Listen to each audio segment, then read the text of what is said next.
All right, everybody, we are back again. Dynasty Mirror Search for Uhuru. And I have the good brother, Kyla Genesis, on with us again tonight. And tonight's everybody, we are back again. Let me. Sorry about that. Sorry about that, you guys. But we have the brother, Kyla Genesis, on with us again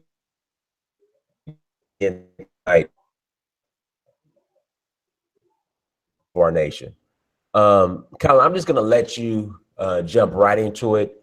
Where do you want to start? Do you want to start with the Well, what I want to say first is right now, in Black America, like I said, I'm middle aged. You're young. You're much younger. I'm at the point now where it's like that's, we're I'm supposed to be living, in the moment where we're building and stuff like that. And Hope and I guess we're at the age now we're frustrated because we feel like we got to start from scratch, telling everybody what the direction, which is obvious. Your brother that you had on the show today was brilliant. He was saying, see, when you just state the obvious, you know what I'm saying? He said, look, you got to have a exit strategy, a contingency plan. You know what I'm saying? You can't put all your eggs in one basket.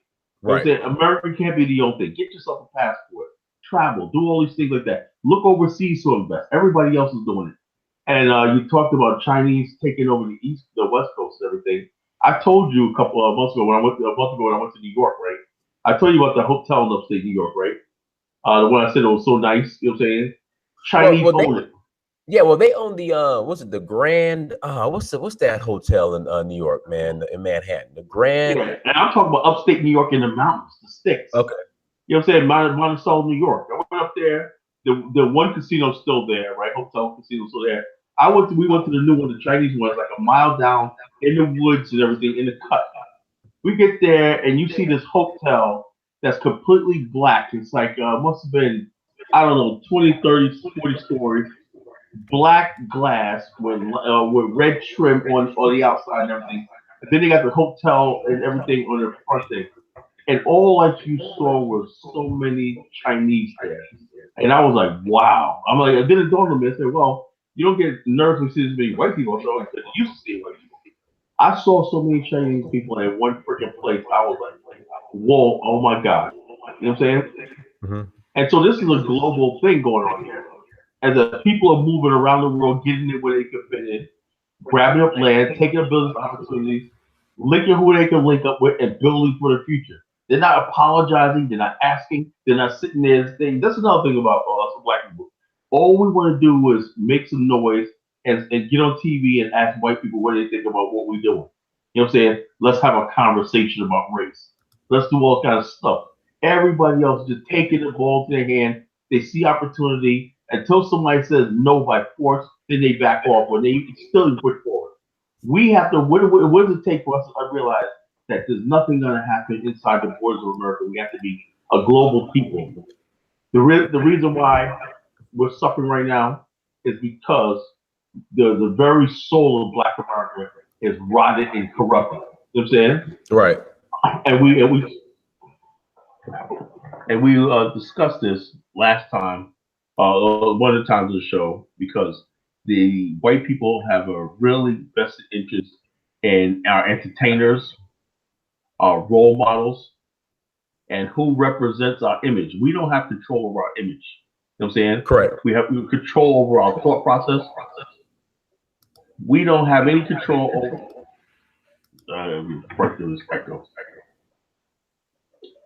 We don't have any control. Oh Lord. You sound fine on my end, but you know. I hear echo coming from your end. Okay, so hold up. Let me take this out. Can you hear me? I hear you fine. Well, I said, now I hear echo. That's echo coming from my computer. What you call is let me ask you a question. When I'm talking to you, am I talking out of your computer? I mean, from the Google Hangouts, but I mean, you sound fine to me. You sound fine. Yeah, because I shouldn't be able to hear what. Somebody say you got to turn down your mic, turn the mic down a little bit, but they say you sound good now. I mean, you sound good. Go ahead. Let's see. Noise suppression. All right. Okay. So my point is this. My point I'm trying to make is. The point I'm trying to make is this. What we have in Black America is the constant ability of one race of people to control what we are, who we are, what we think, what we like, what we dislike, and it comes from the fact that and we see this with this Drake situation right now. I'm not taking either side, Drake or Pusha T, but the whole idea that we allow anybody to come into our community, right? Anybody. You know what I'm saying? We're so open and so trusting. You know what I'm saying? People come into our community, they use us, they abuse us and everything, they misrepresent us and everything, and we have no immune system to say, "Oh, this is wrong." I don't know if you remember, Earl Graves, the editor of Beat, the founder of Black Enterprise magazine. No, I don't. No. For your time, Earl Graves. Well, his Earl Graves Senior, Earl Graves Junior. Well, anyway, one time there was like they had some black beauty pageant or black pageant, whatever, and Eddie Griffith showed up. Not like Eddie Griffith, right? But these were like dignified black people. It was like, people trying to do, okay, it was at Black America. He gets up there and starts saying some crude jokes, right? So whatever like that. And they told him, it's like, this is not the venue for that. This is not the venue for that. We're gonna have a nice place where we got all different types of people, and we're gonna say something. We're gonna do the right thing. We're like, he gets up there anyway, and MF this and the D this that the other thing. And Earl Graves went on stage, right, and took the mic right out of his hand. You know what I'm saying? Right there, live on television. He took the mic right out of his hand and told him to get off stage. And so the bottom line, he said, look, we have to take control of our culture. The problem is that the people that give us our venues, give us our stuff, they don't have our best interests at heart. That's why they show the worst images of us and everything. Now, I want to ask the question now, and I asked the question now. I said, besides producing the worst images of us, and I'm gonna get into segue into where I'm leading with this. People say, I just think I'm rambling. And people think I'm gonna tell you where I'm leading with this, right? The world has such a low opinion of Black America. You know what I'm saying? Right. You think you know what I'm saying? Every time when you talk about Black America, you try to sell yourself to other people. And I've done a lot of good work working with people from Africa overseas. And besides all the Pan-African people don't talk about is this. Underneath the undercurrent is they believe all the stuff the BBC, MTV, VH1, BET, Hollywood beams out across the world. Like when the movie Boys in the Hood came out.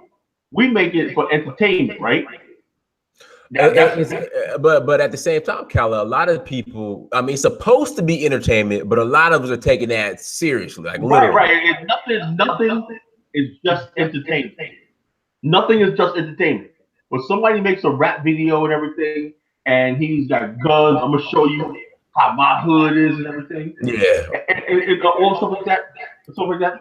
Now you can have somebody who has equally better music, right? But he's not showing all the guns and everything.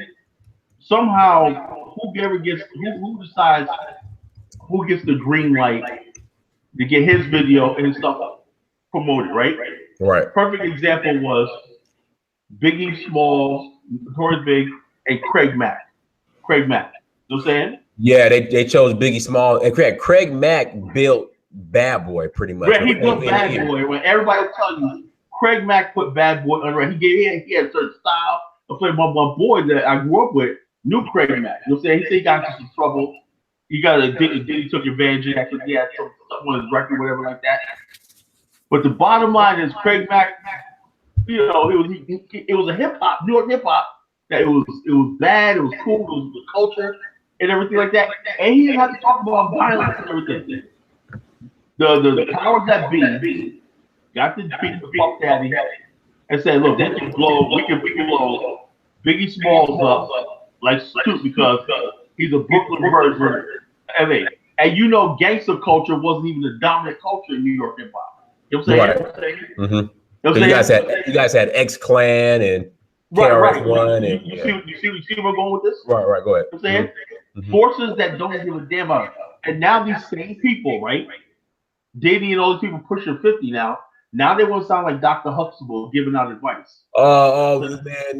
Man, y'all should do all this. Putting all these images out. I'm gonna do something for Black America. Yeah, I'm gonna do something for Black people now. I done made all the money exploiting Black America and this function. I'm gonna do something now. Now, a couple of years ago, you and I would be calling haters right now for even having this conversation. Right. But now, since we got our own platform and venue, we can tell people go to hell if they don't like it. You know what I'm saying? Right. Because this sort of talk, right? This sort of talk, what I'm trying to lead people to is we got to create an inferno. You know what I'm saying? A fiery inferno, right? That these people are now, I think really now, they're starting to get the message. You know what I'm saying? That Black America is not to be played with. You know what I'm saying? Did you see that video? I'm gonna get back to that. Back to that in a second. But did you see that video where the Black woman went on a racist rant in Chinatown? I think. No, I didn't see that. A Black woman was in Chinatown. Oh my! She was a tour guide. I guess she was quitting. It was the last day, and she went on a rant. She was like, "Fuck Chinatown, fuck Chinese people, eating dogs, eating stuff like that. Fuck you people, blah blah blah." She just went on this whole thing. But anyway, the internet's like, "Wow, how she a Black woman?" Hey, Colin, they're saying you gotta echo. Oh, I know. Hold on. Let me I could hang up and call right back in and see if I can get it better. Okay. Yeah, I wish your iPad is perfect. Good. Yeah, no. Well, this thing it keeps crashing. It won't load up. Is there any possible way I could use this to do it without the Google app? Without the app? It only works with the app, right?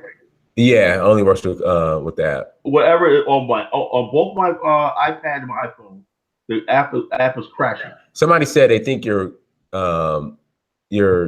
echo is positional. I don't know what that means. I don't know where you're sitting at or whatever, or if you're like in a room where the sound's bouncing off the walls. I don't know. But yeah, man, we gotta just roll with it. Yeah. Okay. Cause this is weird. I don't hear it on my end. I don't hear it at all. Yeah, Rock City, New York. What's up, family? Please get the please hit that like button as you enter the chat room, everybody. Please hit the like button. Please share. Shout out to Reno for the super chat. Appreciate that, brother. Yeah. So the whole point I'm trying to make, I can't take this echo.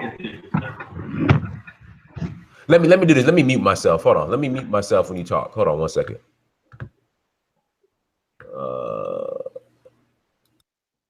All right, go ahead and talk, Kala. Go ahead and talk. Testing. 1, 2, 3. Can you hear me? I hear you fine. I hear you just fine. But all right. Zero Hedge. I'm gonna mute myself, and then Kala's gonna talk. Just let me know if he's still echoing. I'm about to mute myself right now. Go ahead and talk, Kala, and then press 1 in the chat room if Kala's still echoing. Testing 1, 2, 3. Testing 1, 2, 3. Testing 1, 2, 3. Okay, they said that's better. So go ahead and talk, Kala, and I'll just mute myself as you talk. Okay. The point I'm trying to make is this. There's forces out there, evil forces, right? Not a damn thing has changed since slavery. Not a damn thing changed since the 400 years we were ripped up from the shores of Africa and brought here to work for blood, sweat, and tears for our ancestors and everything. Not a damn thing has changed. You know what I'm saying? We have not elevated socially, economically. We've gained some here and there, this, that, and the other thing. The only difference is now is we have a few Black people who got money and power and everything. They're hanging out with white people, and their whole job is to sell us on this idea of American gradualism. That gradually you're going to make it. Gradually racism is going to go away. But because of the internet, right? You know what I'm saying? It's just like, how do you tell a woman? I remember reading an old story in college, right? And there was like a story about a woman who had a stench coming from her house, right? Well, how do you tell a woman her stench is coming around like that? Well, the bottom line of Black America, we have a stench coming from our house and everything. and we have people in our community that we need to purge and get rid of. You know what I'm saying? Purge and get rid of. Now I'm not trying to sound like black authority and stuff like that, you know. But the bottom line is this. Bottom line is this, and it's going to segue into what I'm going to talk about with the Tulsa Fund and everything else. It's all going to tie in together. Okay, we have a culture that is so self-destructive. You know what I'm saying? We have a culture not only self-destructive, we know we're a culture that doesn't value not only present life, right? But we don't give a damn about future generations. Every other species on this earth, get this. This is what it means to be made to be a nigger. You know what I'm saying? It's not even like being called a spick, whatever like that. The white man, the white English Anglo-Saxon was the lowest thing on the planet that settled on these shores of America. The lowest thing. The dregs of Europe. I mean, scum. They put themselves up as these great people and everything, but they're the scum of the earth, right? They created a racial caste system, a system that took African people, right, and made us into what we are right now, right? That's what we're trying to build upon. He was the lowest thing on the freaking planet, lowest thing in Europe, the lowest thing, the bottom of European society. You know what I'm saying? Scum for centuries.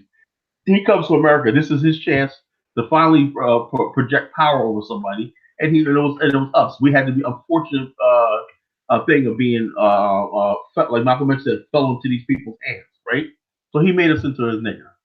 You know what I'm saying? Unlike other people, right, where you're when you look at history, when you look at Black South Africa and other people, whatever, you have white and black or white and Indian dynamic. There's a certain level of respect for their humanity. You know what I'm saying, when you're dealing with them, even with the Chinese with Box Rebellion, okay, yeah, you oppress them and everything. This is what I can't stand when people say just use that broad term, people of color, because everybody, people of color, were not treated the same. The black man in America lost his humanity. You know what I'm saying? I don't know any other thing where a group of people were treated like animals, like pure cattle, where if you dared to escape, you even dared to want freedom, you even dared to desire freedom or desire a better life, you could be not only killed but brutally killed and brutally mutilated and brutally just defamed. Look what's happening right down in that Florida situation where they shot the guy through his freaking garage door.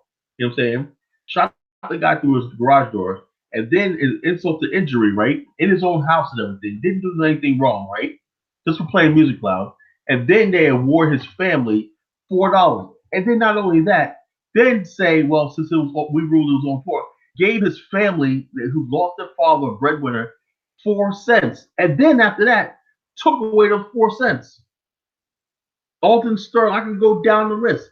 This is because white people have finally got what they always wanted. You know what I'm saying? They control these local precincts. You know what I'm saying? Forget about the federal government. You know what I'm saying? The federal government, we live in a federal system. The state governments and the local governments have just as much power to take your life or take your liberties as the federal government is. And we've always believed in this country that the federal government's going to look out for us and everything, this and the other thing, and that's not the case. Now, people may ask, why this is happening? This is happening because white people do not want to share this country with you. You know what I'm saying? When they see you walking around free, you know what I'm saying? It bothers them. When they see you walking around enjoying what they think it should be theirs, it bothers them. And when they see police brutalizing you, or you're being discriminated against, or you're humiliated in public, like that lady in I think it was Missouri. Remember they accused her of running out of the tab the day earlier. Remember that video? Yeah, I do. You remember that?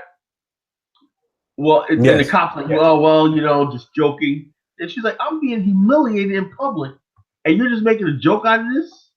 It was an Applebee's. I don't know what it was. It was Chili's, Applebee's. I can't remember what it was. But anyway, that.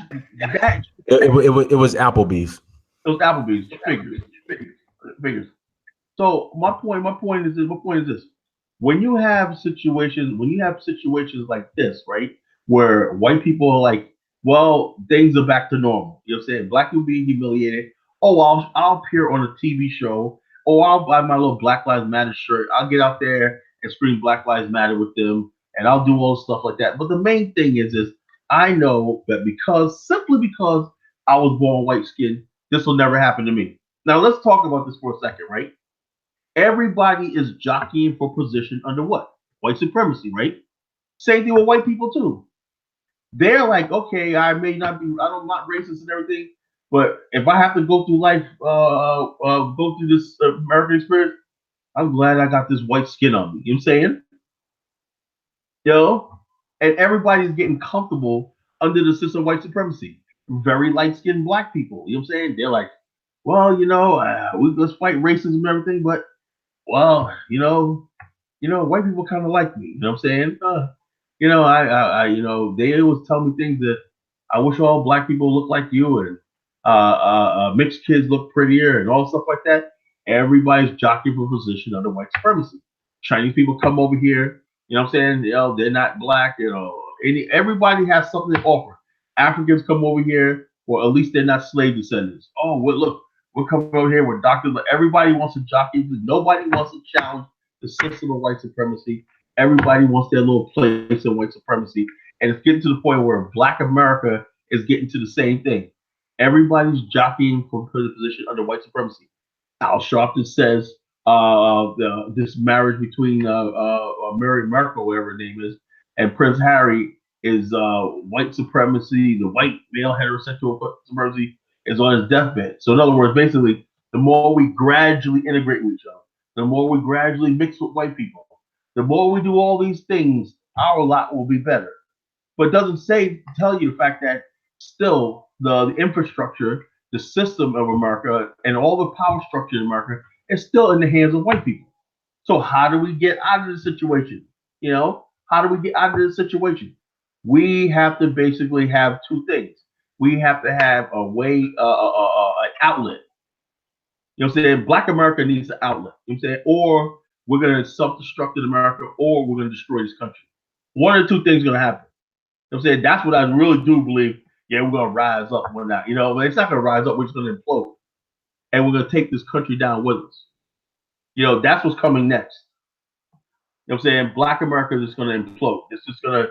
I don't see when you see the gang violence in Black America, the police brutality, the neglect, the self-hate, the feminism, the schisms between Black male and Black females, the relationship crisis in Black America and everything like that, the self-hate crisis and everything, the rampant materialism, all the foolishness that we run around with, the culture of depravity and everything, people not building families, but they're running the clubs into their 40s and their 50s. Yeah, this is not sustainable. This is not sustainable. And what's happening is this. Those of us who want to build, who have this idea of a righteous people and everything like that, we have to be on the forefront of saying, look, we're going to build a new culture. You know what I'm saying? A new way of thinking. When you build a new culture, right, then next comes socialization. You socialize with people of like mind and like being. You know what I'm saying? You let those people go. The problem was, like I was saying, starting the earlier show, was you have people out there who say, those are my people. They come from the streets, right? And they automatically think they're going to save all the, yeah, if I can just, let's see all this, we just all unite together. And it's a really soft-core thug mentality. You know what I'm saying? That they think they're going to build something with the thug element and everything. If I bring your thugs in. I see that with the New Era Detroit, New Everything. You're not going to thug your way into salvation and liberation. You know what I'm saying? You're not going to rise up and all this kind of stuff like that. And not only that, you're rising up and just trying to intimidate other Black people who disagree with you. And like your boy said in the Advice Show, the bottom line is this. You have to protect yourself. Get with like-minded people and build. You can't keep bringing people around you who have no chance to change. I don't know the exact circumstances. What disturbs me is they said this brother was actually executed by somebody who he trusted. And I'm like, real quick, this is what I heard. And again, I don't know. This is not fact.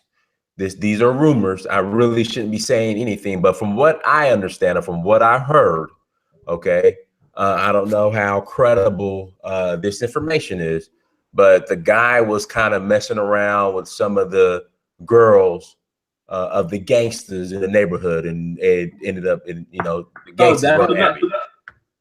that's another thing. That's another thing. You know what I'm saying? When you do these movements, right? You have to understand if your ulterior motive is I'm gonna try to get girls, you know, pussy's dangerous, man. You know what I'm saying? Especially when I'm gonna tell you right now, you do not want to mess with some of these dudes, thugs, that women, or even if they're not their women, right? They'll kill you just if they have I've seen it. You know what I'm saying? I worked for a couple of years. I've seen dudes that got no chance with a girl. They'll hang around the chick and everything like that. She's like, oh, she's like my little sister, whatever, like that. No, she ain't like your sister. You want her to be your girl, but since you can't have it, you know what I'm saying? You know what I'm talking about, Dynas, right? You'll play like, oh, she's like your little sister. Then when she gets serious with somebody else, you try to cock block and try to do whatever you can do, this, that, and the other thing, you know? And then if this dude has a little bit of shine on him, whatnot, the dude's like, yo, this dude got nothing to live for. He's angry and whatnot. You know what I'm saying? This dude making money. He's shining. This, that, and the other thing. He got the girl. This, that, and the other thing. It don't take much for them to say, look, you know, the anger I'm feeling right now, when I can easily get rid of his anger, I putting a bullet in him. And that's all it takes. That's really all it takes. And when you're around people like that and everything like that, I mean, you cannot build a movement when you're surrounded by people like that. When you build a movement, you have to have peaceful, tranquil, and camaraderie, real brotherhood. You know what I'm saying? You can't be a part-time thug. You know what I'm saying? You can't be lukewarm. Remember I said about this term lukewarm? You can't be like lukewarm. Either you're gonna be cold or you're gonna be hot. Or you're lukewarm and people don't know who you are, you're halfway conscious and you're hanging around the wrong people and everything. This is what happens.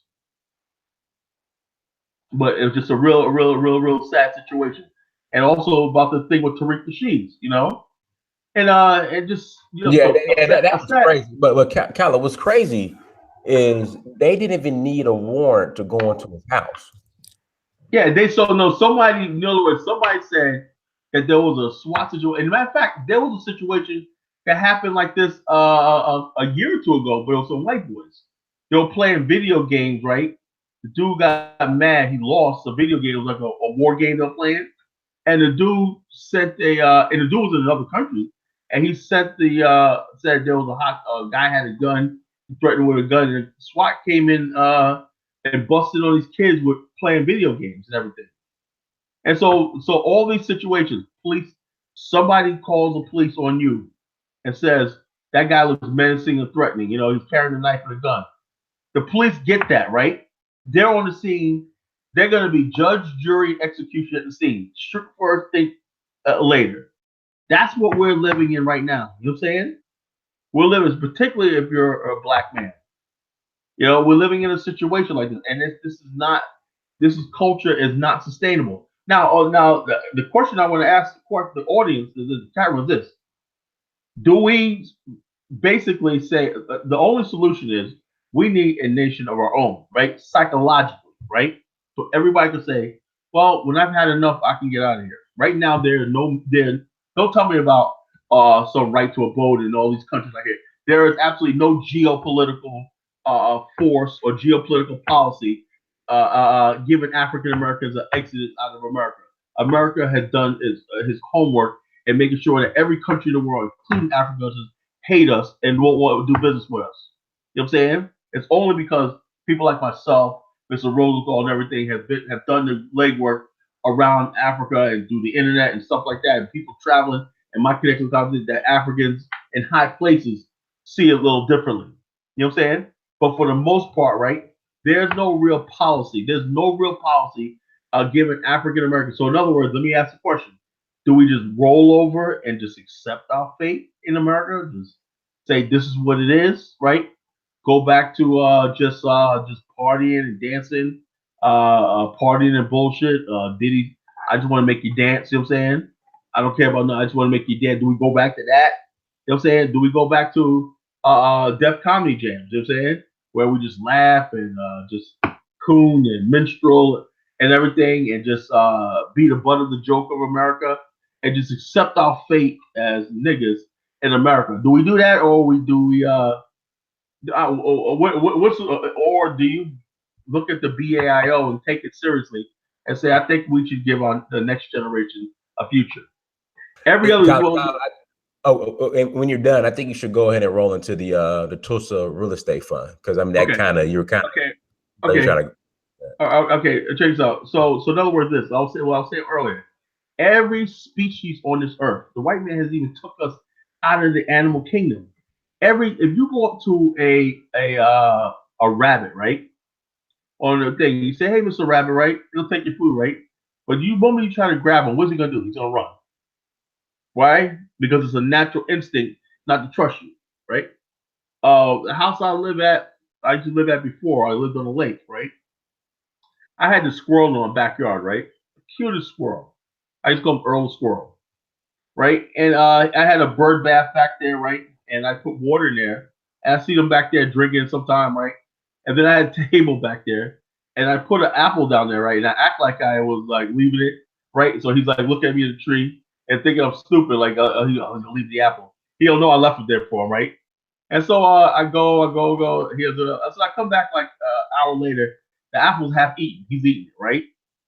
All right. And also sometimes I throw breadcrumbs to him and everything like that. He will get up to like 6 feet to me, right?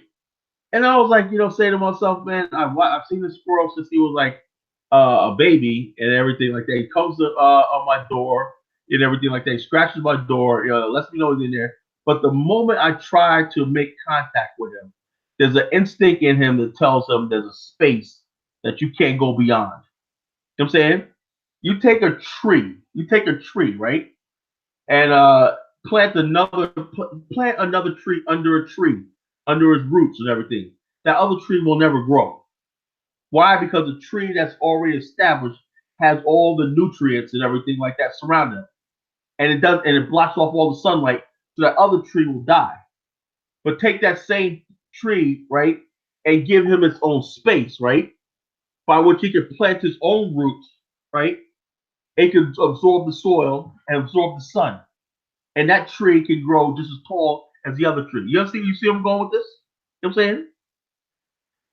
Uh, the in America, everything that when they took us off this, put us in chains and took us on the slave ship, the very nature of human survival was taken from us. Even to this day, people think it's normal that they wrote a constitution. People, oh, my constitution, right? But there were no black men sitting at the Constitution, right? But yet you hold that document as something sacred. There were no black men sitting at the Declaration of Independence. There were no black men sitting around when the 13th, 14th, and 15th Amendment was signed. There was no black men sitting around voting on the Civil Rights Act of 1964. But yet another race of people have complete control over the very life, death, and breath of us and everything. But I don't think that's the real Black America. I think Black America survived here 400 years by being independent, But they want to take that narrative away from us to make it seem like we're tied to the map to America forever. You know what I'm saying? If people really knew what we're capable of and everything, we'll be free. Now, Dimes, I couldn't hear what you're saying, but you said about the Tulsa thing fund. Yeah, the Tulsa real estate fund. I know. Right now, for one, I'm very, very happy because I said this years ago, with the Connect pipeline that I was a part of. This is the way to go. The fact that these brothers organize this and build it, this is just a revolution, a beginning. You know what I'm saying? This is a beginning of a revolution. If we can raise $5 million in 24 hours and everything by people investing as little as $100, whatever like that, we can raise $50 billion. You know what I'm saying? It's all about our ability to raise. Now, I applaud them what they're trying to do as far as like building blocks and everything like that, building real estate. We have to do that. We have to do this. I applaud this, and I'm back at 100%. But here's the but right here. Here's the but.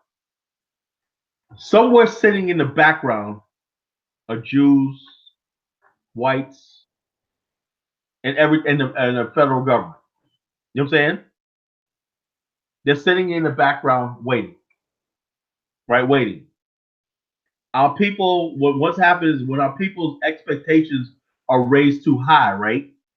When if it falls, the crushing blow will be that much worse. You know what I'm saying?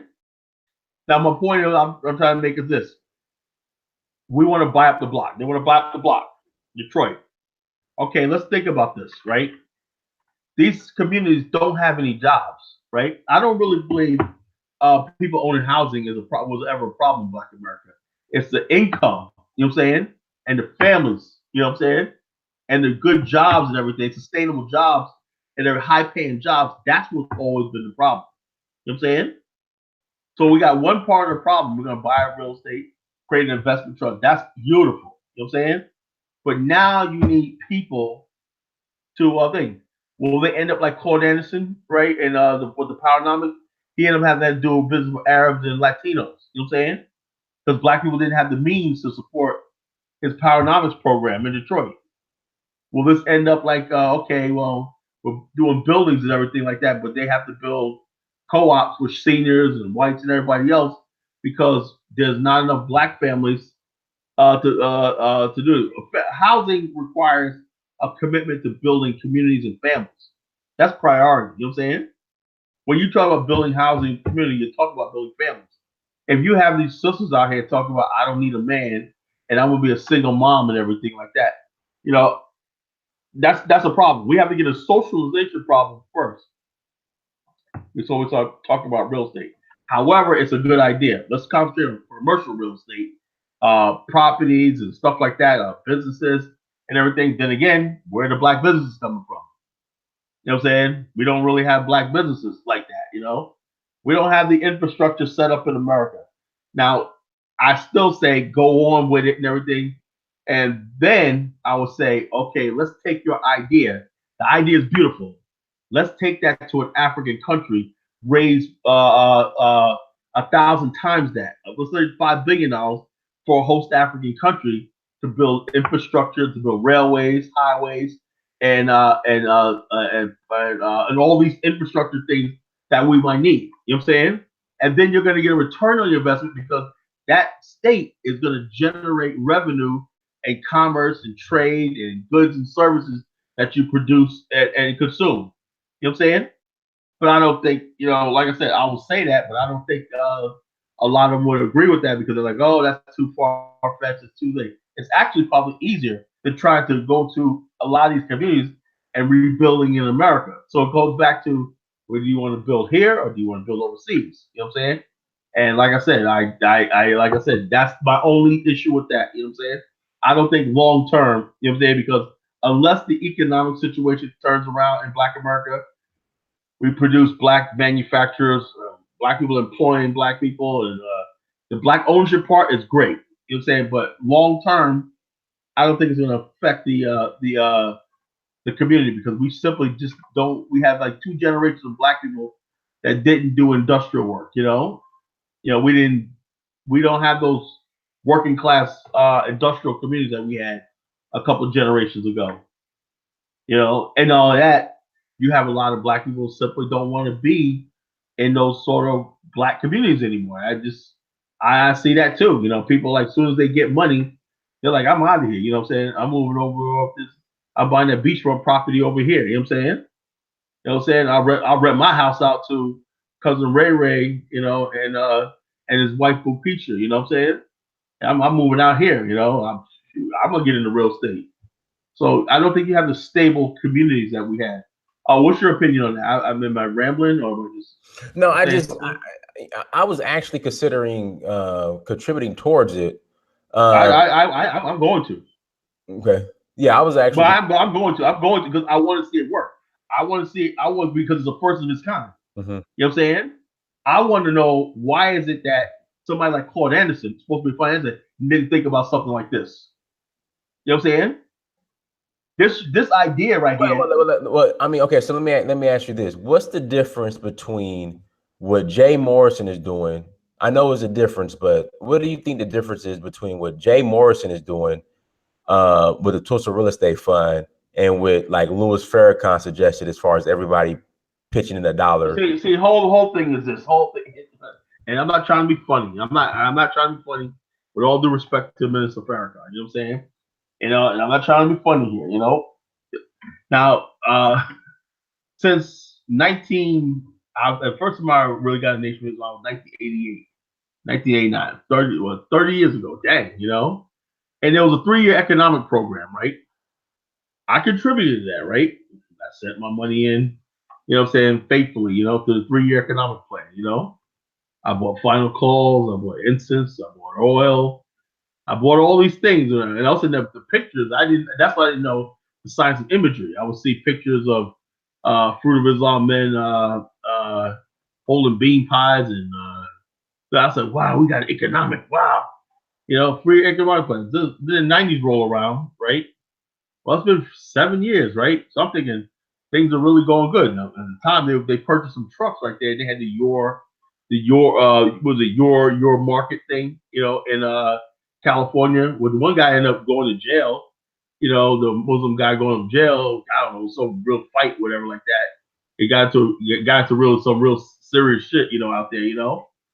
Anyway, the your thing that collapsed because you got people that grew melons down in Georgia, and they would take them to Chicago, and they all went bad. You know what I'm saying? No kind of let's study economics and stuff like that. It's just when you take on people's money and people are giving you money constantly all the time, and like the Million Man March, millions of dollars raised that day and everything is no accountability. Here's the thing: no accountability. Oh yeah, we spent it on this. Where's the audit report? And then some guy a year ago inboxed me after he listened to one of my shows. Said, "Colin, listen to this audit report." Right? He said, "I'll give you one right now." So now I looked at this thing. I said, "Who the heck did this?" So we had a private audit. I said, "Well, what's the name of the company?" Don't worry about the name of the company. It says we spent this. I said, "Hey, I could have done this." No kind of accountability, no nothing.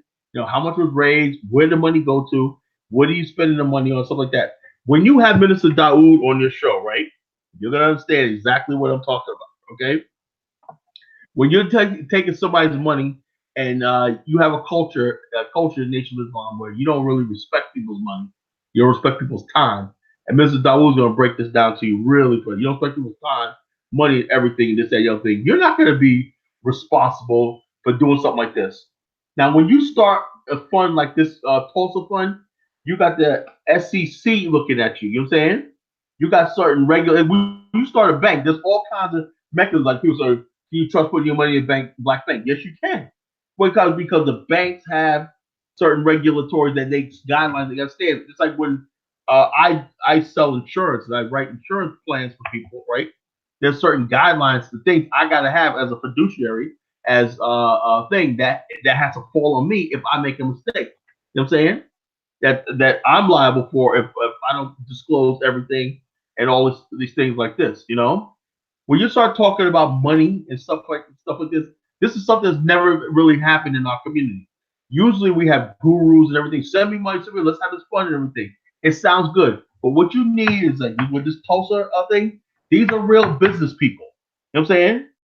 They have transparency. You can go. We got the SEC and everything like that. First ever, you're able to raise stock there now, unless they come and have a ruling someday down the road, say, well, we're looking at the Glass-Steagall thing and everything.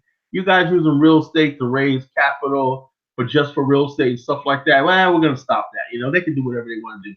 The SEC can do whatever they want to. Until then, this is absolutely groundbreaking and revolutionary, and I'm behind it 100%. Just that I'm just thinking long term, the focus, right, should be on nationhood, but that will fall on the BAIO to put up a proper thing to invest in. You know what I'm saying? I have a lot of people at BAIO who come in. Oh, I got this idea, Carl. I got this idea. We're gonna do this.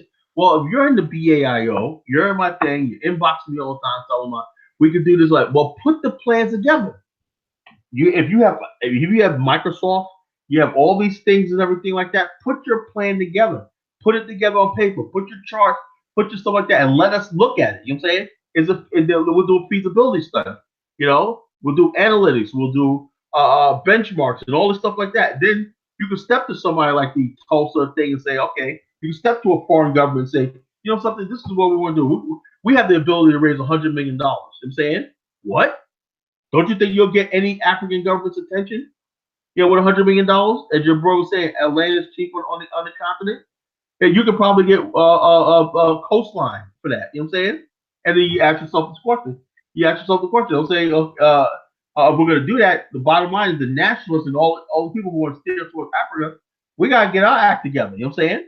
Because we got people on the continent, right? You know what I'm saying? On the continent. And like your boy was saying today, he said people there over there doing tourism. You know what I'm saying? Where are our institutions on the continent? Where are our investment clubs? You know what I'm saying? How can people in different African Americans in different African countries, oh, we got 10,000 people in Ghana. But what are they doing? You know what I'm saying? What are they doing? What do they have? Do they have any banks established? You know what I'm saying? Do they have even any political, social, political connections established on the continent? Or you just sitting quiet and everything, enjoying your little place in the sun? That's not doing us any good. You know what I'm saying? So therefore, as nationalists, you know what I'm saying, when these things happen, when the guys like Colt, I believe if he's successful, I believe somebody else will come along. You know what I'm saying? There's gonna be more, and that could create a revolution. And the fact that I said this for years, we have to master the science of raising capital. You know what I'm saying? We have to raise capital, whatever it is. You know what I'm saying? We tried this with the Kemetic pipeline and it didn't work years ago because I told them, I said, look, we have to be more transparent and stuff like that. But these brothers right here in 24 hours raised $5 million. You know what I'm saying?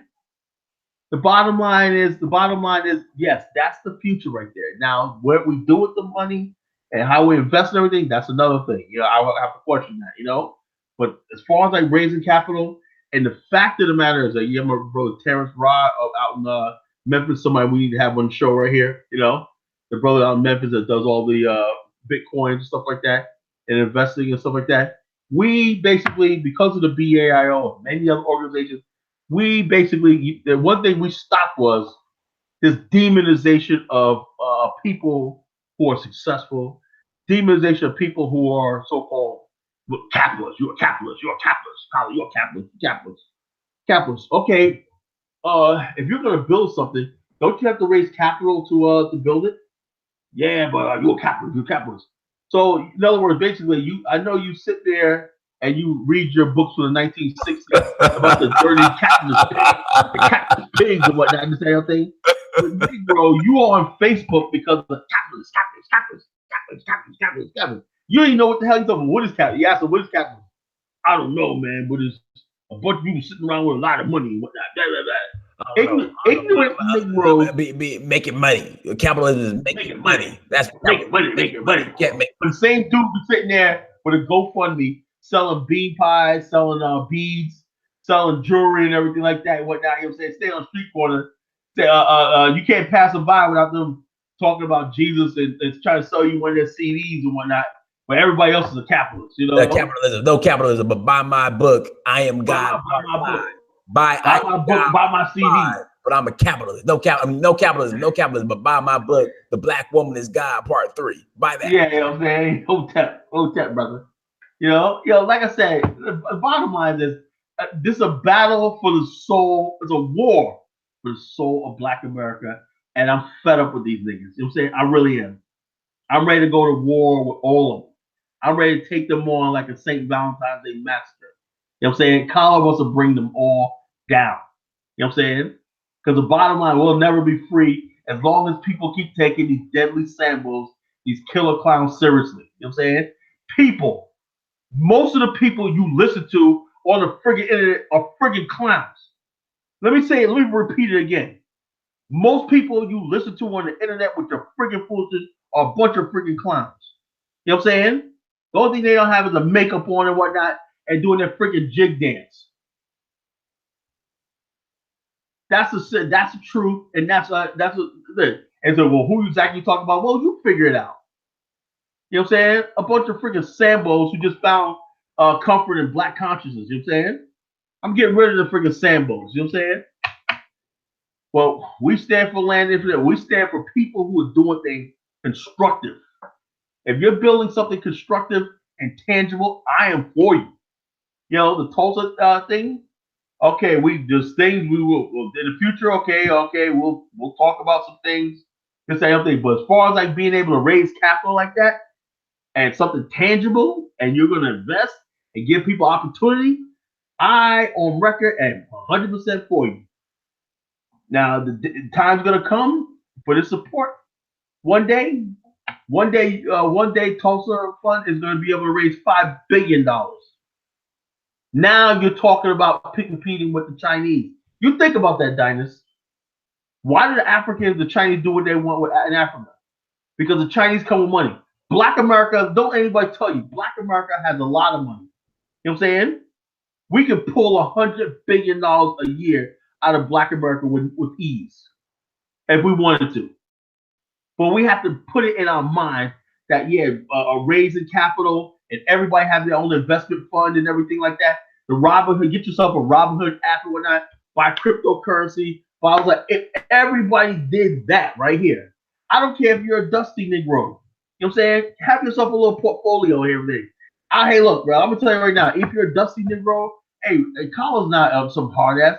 Come on in, brother. I'll clean you up, man, and set you on your right way. And I've taken many dusty Negroes over time when I set them on the right path and everything like that. You know what I'm saying? I'll take you, Dusty. You know what I'm saying? If you're a good heart, you're a good brother, you want to join with us and everything, and you want to join this brotherhood and be my brother and everything, come right ahead, brother. You know what I'm saying? I don't care about none of that. You know what I'm saying? But what I don't like is people who in the heart is malicious. They don't really have any long-term plans. They don't have any real strategy other than sitting around talking about other people, gossiping, trying to undermine what people are doing, and trying to talk a bunch of crap and out for themselves. To see how many views and likes you got and all kind of freaking nonsense. And I'm saying to myself, well, what intangible are you producing that could justify me giving 30 minutes of my time listening to you on the freaking air? Well, I'm dropping the spitfire knowledge, man. I'm dropping the nectar and blah blah blah blah blah blah. Blah blah blah blah blah. This and thing. I'm like, so tell me, how is that going to move our community forward? No, but just like that. See, the bottom line is this: as long as we don't have a connection between the success in our community and things tangible to what the rhetoric was saying, every time somebody comes on a dining show, there's something tangible that they're referencing to, something tangible that we ought to do, whether it's nationhood, whether it's business, and everything like that. Almost everybody, I've never been disappointed by guests on the dining show. Real and tangible versus the vague and abstract. I don't think Dinah's the type that likes all that vague and abstraction. You know what I'm saying? People just talking a bunch of sun, moons, and stars, and you know what I'm saying? And cherry blossoms and all this kind of friggin' incense and all this kind of nonsense. You know what I'm saying? And all this kind of friggin' nonsense. I don't like it. Real and tangible. There's too many people that got famous giving us absolutely nothing, but more talk and more rhetoric. Let me say it again.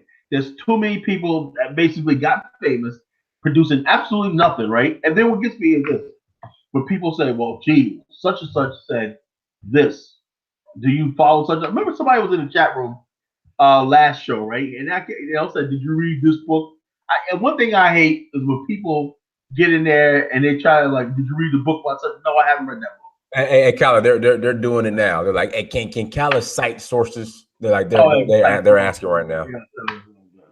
Why you know what we have to do? We have to do a book show. I'm gonna have a list of all the books.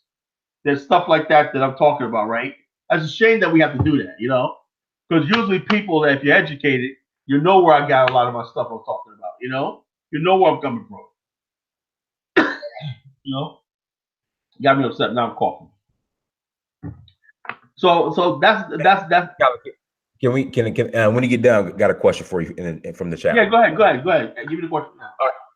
All right. So Sister in the Red wants to know, what kind of insurance do you sell, and do you have an investment fund similar to the Tulsa Real Estate Fund through the BAIO? No, it's like this.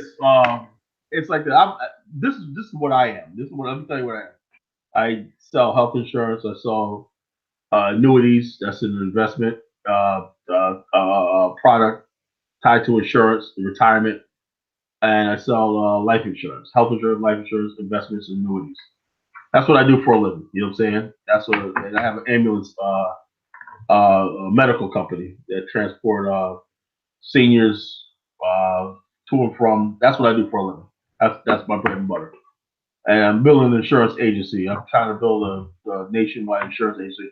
Hopefully, one day, worldwide insurance agency. You know, if I could, if I had the power to design insurance products, and insurance downline the way I want to build it, I'd be a billionaire. I'd be a billionaire in 3 years. But since I don't have that power, I work with what I could work with. You know, there's a whole thing that came before me and everything, politics and everything. I don't have the power. You know, that's why I'm such a naturalist. If I was a naturalist, guess what? I would say, you know, I'll give my recommendations for an insurance solvency and insurance industry structure, you know? And basically I would say, okay, boom, it worked like this. What's the next question you want to ask me? The next question was, do you have an investment plan or vehicle like the Tulsa Real Estate Fund? Oh, no. Like I said, the bottom line is this. There was many people that I was involved with, and if you listen to my radio show, that I promoted over the years, right? Some I regret. They had good intentions, but I don't think the time was ready for that, you know? I don't really think the time was ready for it. Because it was like shock therapy. You're telling black people to invest, and black people were not in investment culture. 10 years ago when I started, black people were not, when you talk about invest, it was almost like you were talking Greek to them, black people, you know what I'm saying? Now, because of the internet, you know what I'm saying? Because of so many people on the internet with the Bitcoins and people investing and say, oh, I made a return and stuff like that. The culture, like I said, I am a culture critic at heart, right? When the BAIO and my friend Thomas, and you listen to old radio shows, we did so many shows hours. If you go out to our site, we have a finance group, you know what I'm saying? We had to make financing sort of sexy. We had to make STEM fields sexy. We do STEM, science, all this like that. We're science geeks, you know what I'm saying? We're engineering geeks.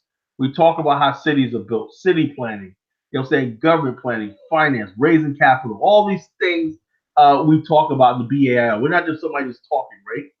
So, and in the process of talking all that and having a large audience with our radio shows, my radio show, the College Nation, and the BAR radio shows, and all these other radio shows and everything, we attracted people that were trying to launch some things, right? You know, they were like, okay, let's do an investment pool, this, that, thing. I was involved with like at least 20 Black Wall Street groups. You know what I'm saying? You know, I was involved with like 20 Black Wall Street groups. You know, the bottom line is this, you know, black people starting off new and, you know, stuff didn't work out and everything like that. But everybody lives and they learn. You know what I'm saying? But one thing I will say was I never took anybody's money. Everything. I never asked for anybody's money. Everything. All I did was people came to me. I had this idea and I said, well, I check it out, but do your own homework and everything. And people like, okay, I invest this, that, thing, you know, whatever. Sometimes it worked, sometimes it didn't. You know what I'm saying? So the whole thing is, whole point I'm trying to make is this though. No, I don't have an investment fund. What I do is I promote people that already established. Because if that person wins, I win. If Tulsa wins, I win. You know what I'm saying? I hope that answers the question. You know what I'm saying? Tulsa fund wins, I win. It did. And she said she needs to buy some life insurance from you ASAP. Well, I'm only licensed to sell in the state of Virginia, and I think. Well, if you're licensed in Virginia, you could get your out-of-state license. I know, but right now I don't want to do that right now because until I get products, until I get my call center set up. That's my next business opportunity. I'm building a call center where I can take calls from all over, you know, all 50 states and everything like that. I got agents working for me. You know, that's my next stage. You know, and I can write anybody. I could just say, hey, here's my number. Call in. You need life insurance. Boom. Right there. It won't be me on the phone. It'll be one of my agents under me. I have an agent under me right now, but I just gotta organize it a little better. You know, I'm working on it. You know. So that's my next business opportunity. You know what I'm saying? So, any other questions? I'm trying to see what other questions in the chat room, but yeah, we covered the brother out of Chicago. I mean, which is just that. Yeah, that has very, very, very, very, very, very, very very tragic situation. This is really sad. That has killer Samboism written all over it. Right. What about the brother down in Georgia, 16-year-old kid working at Chick-fil-A? You know what I'm saying? Gunned down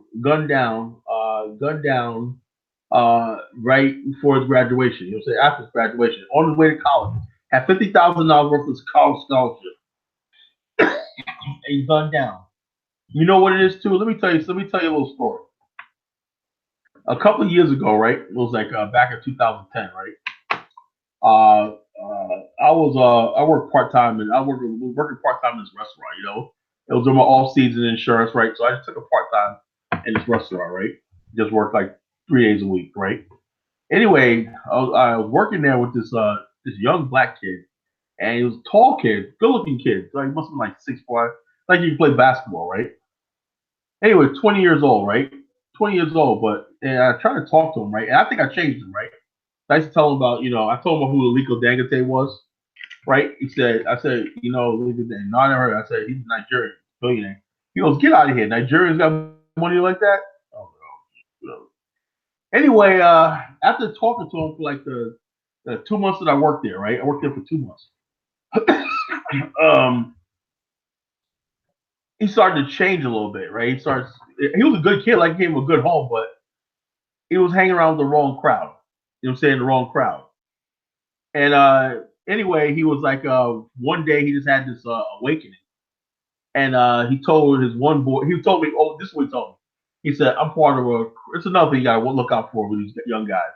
I'm part of a crew. We're named such and such and such.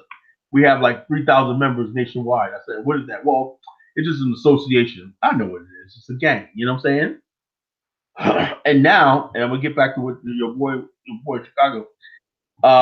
These guys, people think the Bloods and the Crips are just on the street.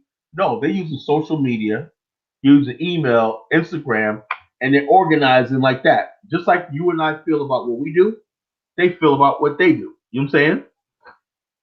Anyway, he decided, something? I don't want this. You know what I'm saying? Evidently, what happened was he went to a party one night. I don't know what happened at that party, whatever like that. But he came and shook. Anyway, he said he wanted out of this. He didn't want to hang out with these guys no more, right? And I don't know whether, I won't say he was a straight kid, right? Anyway, the guy came up there and was like, yo, where's such and such? I said, yo, dude, he's not here. Dude was in the back. Where's he at? He goes, and he comes out here, he's dead. We're gonna kill his ass. You know what I'm saying? And I was like, yo, so the dude don't want to be with you no more. And the dude was like, the one dude called him up, and he's on the phone crying. He was like, "Why are you leaving us, man? Blah blah blah blah blah. Why are you leaving us, man? This is for life. Blah blah blah. This all kind of shit like that. This is for life." The dude was like, "Yo, man, I just, I got a girl, man. He had a good. I just want to take care of my girl, chilling now. And I got other things I want to do. I'm getting back in school. You know what I'm saying? I'm getting back in school, get my little degree. No, man, fuck that. Just say your thing, we got to ride tonight." Dude's like, yo, and dude would not leave him alone. You know what I'm saying? For about a month, I said. All of a sudden, a couple months later, I saw him in a restaurant. He was like, working. He said, "Oh yeah, man, I'm in school now." This and the other thing. I said, "What happened?" "Oh man, I went away. I moved out of state for a little while, and I came back." And I said, "What about?" He said, "No, man, they're gone. They're locked up, whatever like that." But my point I'm trying to make is this though.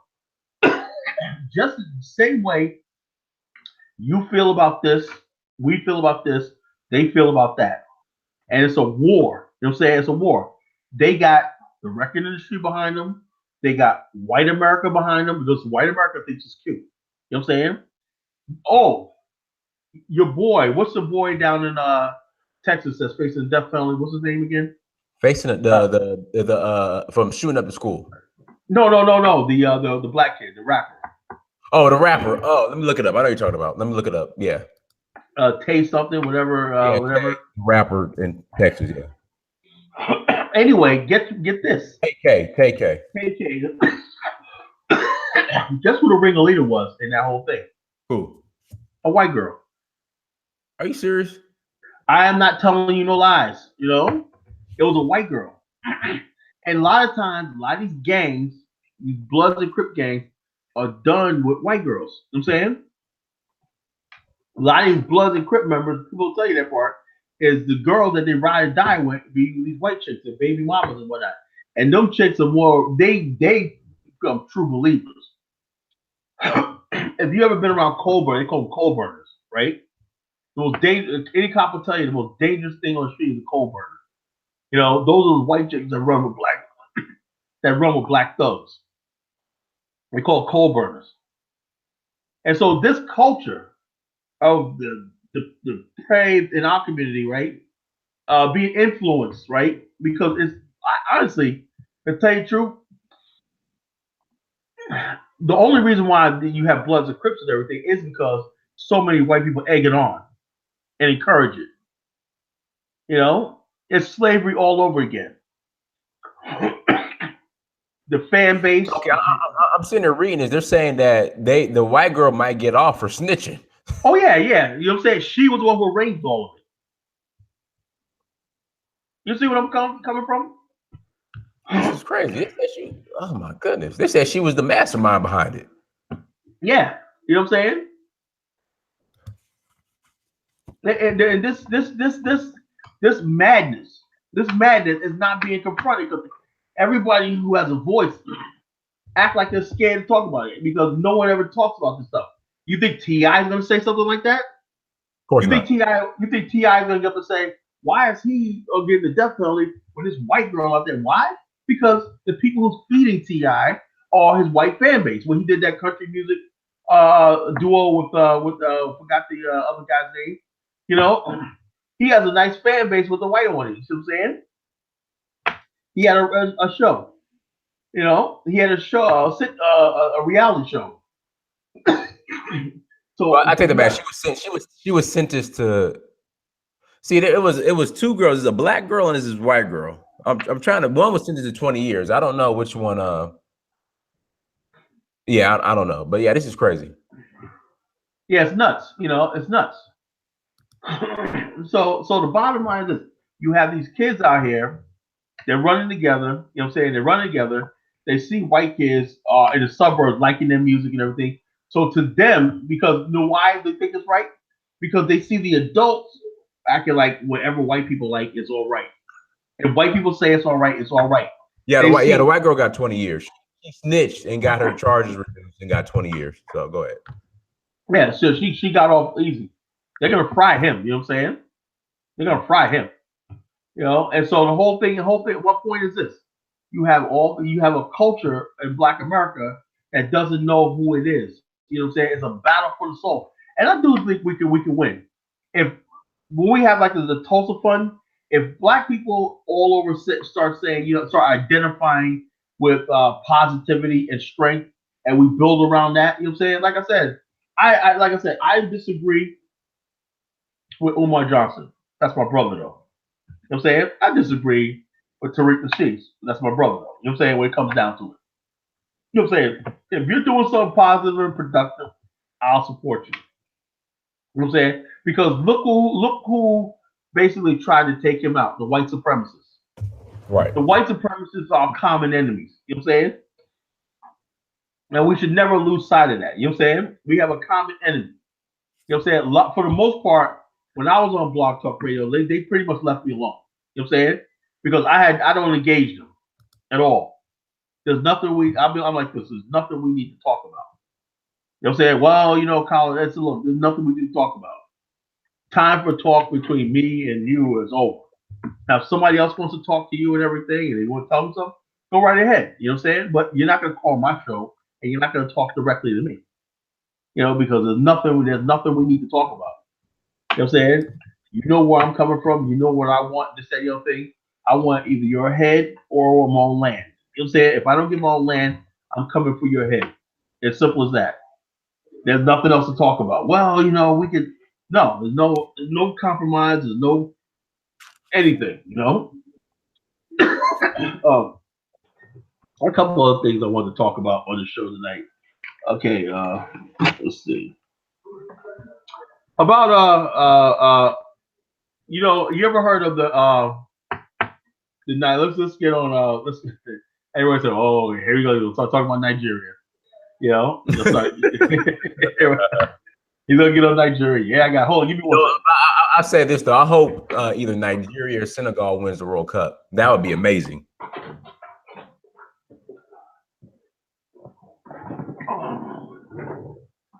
That would be amazing if they did that. All right. You ever heard of the author Chimamanda Ngozi? Yeah. The black I would say white feminist in blackface. Right, but she wrote the book Half a Yellow Sun. You ever seen the movie? Never seen the movie. No. Okay. It starred Thaddeus Newton and Chiwetel Ejiofor. It came out a couple years ago. It was an all right movie. It's a period piece set in the Biafra War. Biafra War. She's one of these. If it's like it's so predictable. She has this obsession with class and race and how her first book was Not the Only Story. Basically, she was trying to showcase the fact that she came from upper middle class Nigerian family.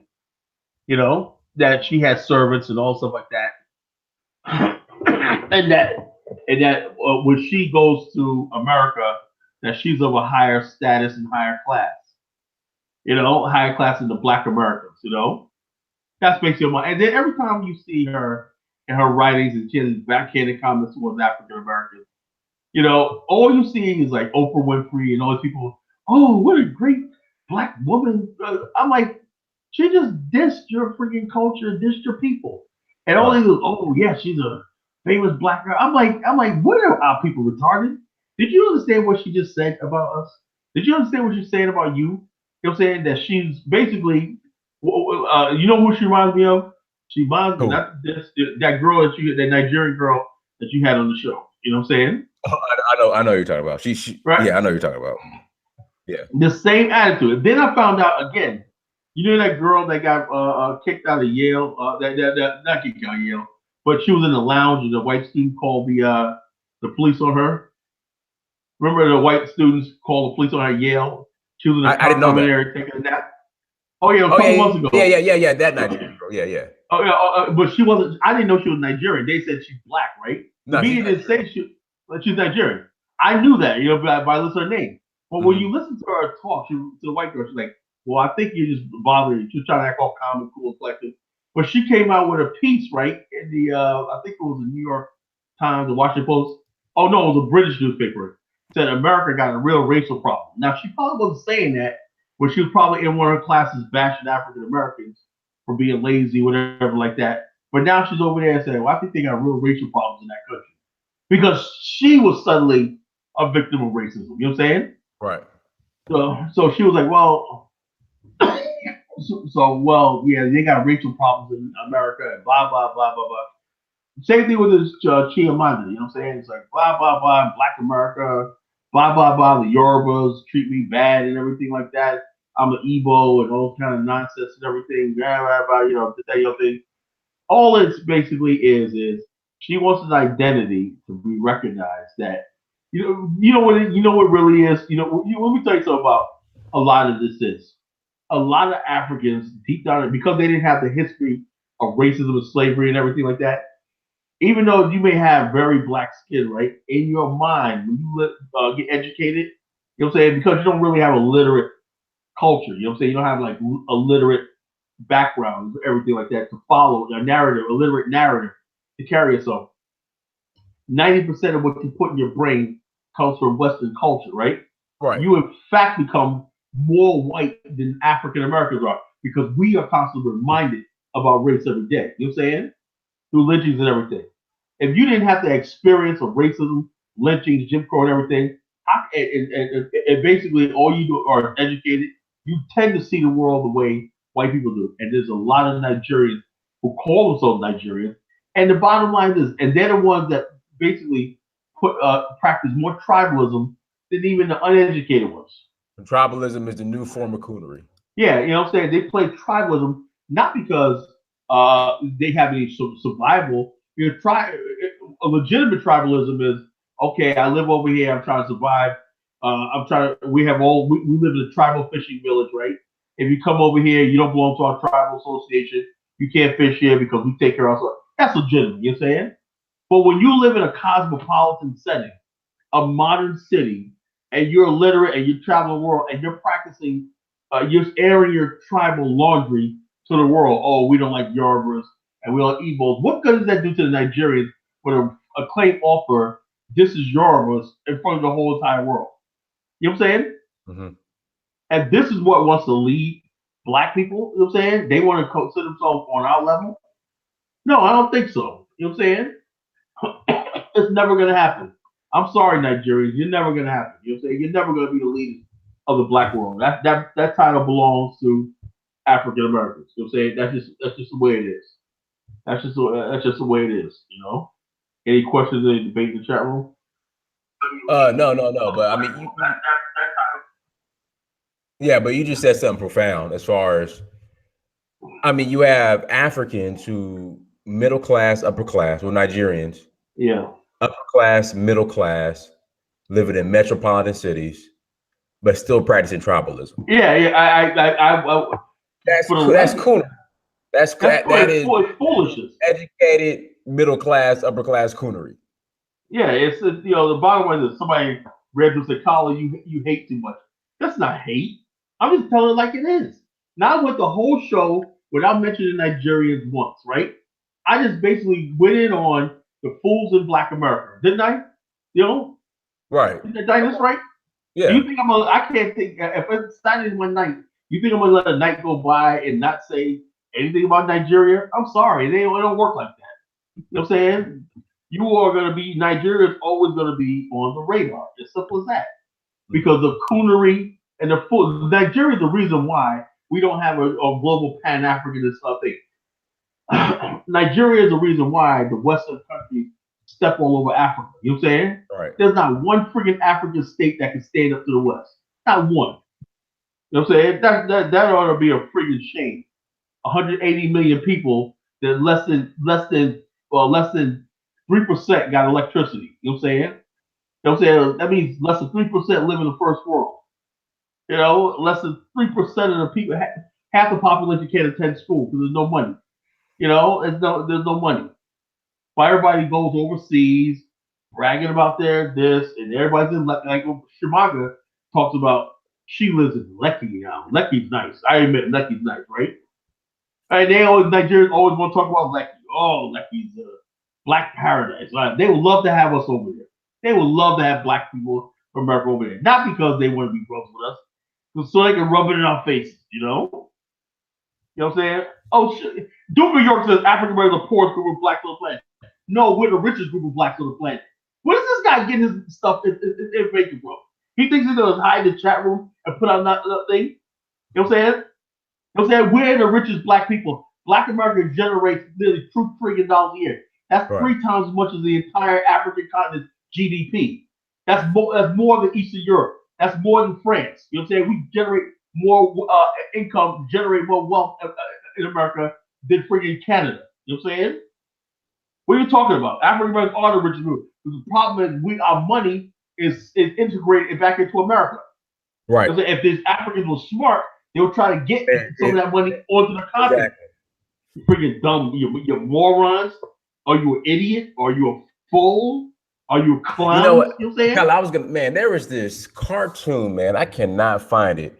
It was called How to Do Business in Nigeria. Oh my God. I'm a search. Keep talking. I gotta find this, man. I might. Is it coonery?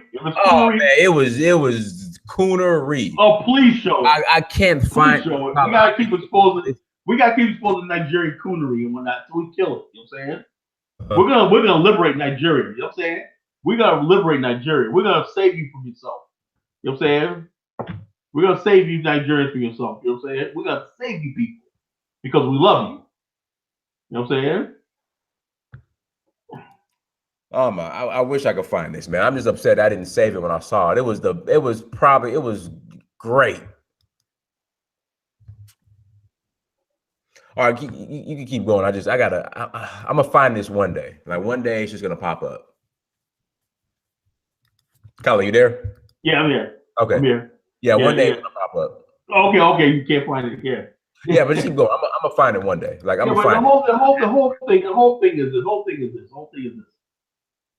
The bottom line is has the issue right here.